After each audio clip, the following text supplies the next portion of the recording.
मत्ती 9 उसकी 35 उसकी 36 आयत।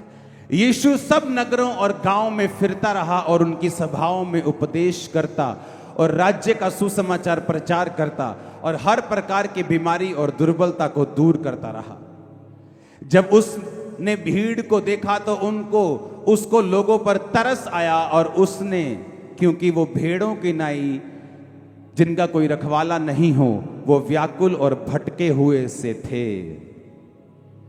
तब उसने अपने चेलों से कहा, पके खेत तो बहुत हैं परंतु मजदूर थोड़े हैं, इसलिए खेतों के स्वामी से विनती करो कि वह अपने खेत काटने के लिए मजदूर भेज दे। जीसस ने लोगों को देखा, जब जीसस क्राइस्ट ने लोगों को देखा तो वो तरस से भर गए, क्योंकि जैसे ही उन्होंने लोगों को देखा तो उनमें से बीमार थे, उनमें से दुष्ट आत्माओं के सताए हुए थे, उनमें से डिप्रेशन के मारे हुए थे, घर वालों के त्यागे हुए थे, फाइनेंशियल बोझ के नीचे कुचले हुए थे, समाज से ठुकराए हुए थे, छोटे लोग थे। तो बाइबल कहती परमेश्वर ने उनको देखा और परमेश्वर ने तरस खाया। तरस खाकर परमेश्वर ने क्या कहा?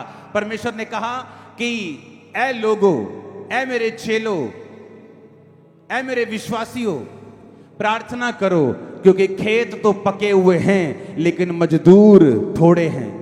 तो खेत के स्वामी से विनती करो कि वो मजदूरों को भेज दे।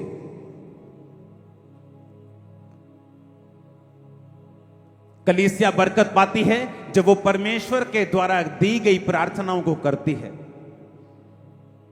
जब यीशु मसीह से चेलों ने कहा कि जिस तरह यहूदा ने अपने चेलों को प्रार्थना करना सिखाया है, हमें भी प्रार्थना करना आनी चाहिए, मुझे भी सिखा प्रार्थना कैसे करते हैं। तो परमेश्वर ने कहा प्रार्थना करो, हे पिता जिस तरह तेरी मर्जी आसमान में पूरी होती है धरती पर भी हो। यानी जैसे ही वो प्रार्थना नहीं है, हे पिता तेरा नाम पाक माना जाए, वो प्रेयर नहीं है। उसे लोग टोटके की तरह प्रेयर के रूप में करते, वो प्रेयर नहीं है, वो एक लाइफ स्टाइल है कि जब तुम प्रार्थना शुरू करो तो वर्शिप से करो, हे हमारे बाप जो तू आसमान में है तेरा नाम पाक। यानी जब प्रार्थना शुरू करो तो आराधना करो। प्रार्थना करते एकदम से अंदर आके रोना पीटना शुरू ना कर दो।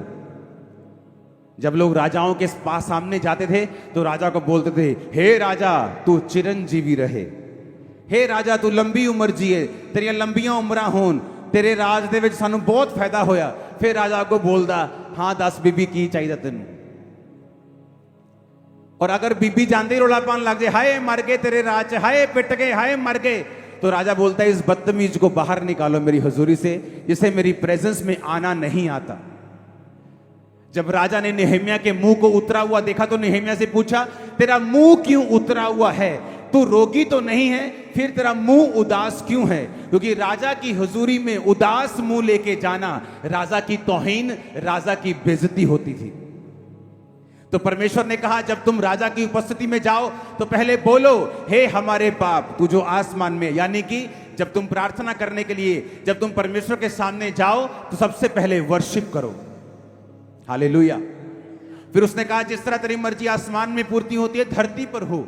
ये प्रेयर नहीं है, परमेश्वर तुमको बता रहा है कि जब तुम परमेश्वर की मर्जी जो उसके दिल में है धरती पर पूरा करने के लिए यत्न करोगे, प्रयत्न करोगे अपने तन से, मन से, धन से, प्रेयर से, ताकत से, तो परमेश्वर तुमको बरकत देगा।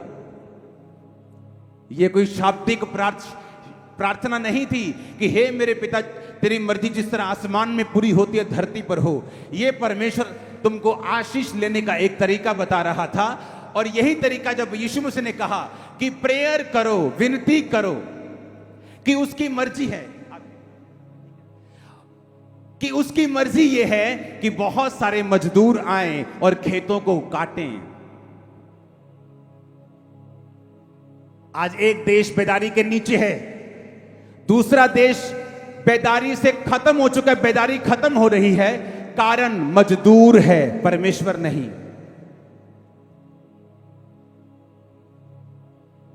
एक देश जहां बेदारी है, एक देश जहां नहीं है, कारण परमेश्वर नहीं है। अगर कारण परमेश्वर होता तो प्रभु यीशु मसीह यहां पर नहीं कहते कि विनती करो, खेत तो बहुत हैं लेकिन मजदूर थोड़े हैं। परमेश्वर विनती करने के लिए नहीं बोलता, आपको प्रार्थना करने के लिए नहीं बोलता, आपको उसके विषय में काम करने के लिए नहीं बोलता।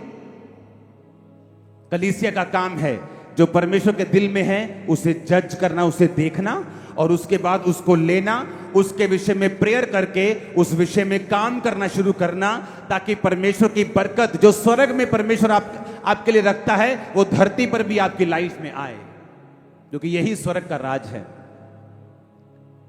हालेलुया। हमारे YouTube चैनल को सब्सक्राइब करें ताकि आप परमेश्वर के गहरे वेदों को जान सकें कि कैसे आप परमेश्वर में बढ़ सकते हैं, कैसे आप दुष्ट आत्माओं से, नशों से, बीमारियों से और वंशों के श्रापों से आजाद हो सकते हैं।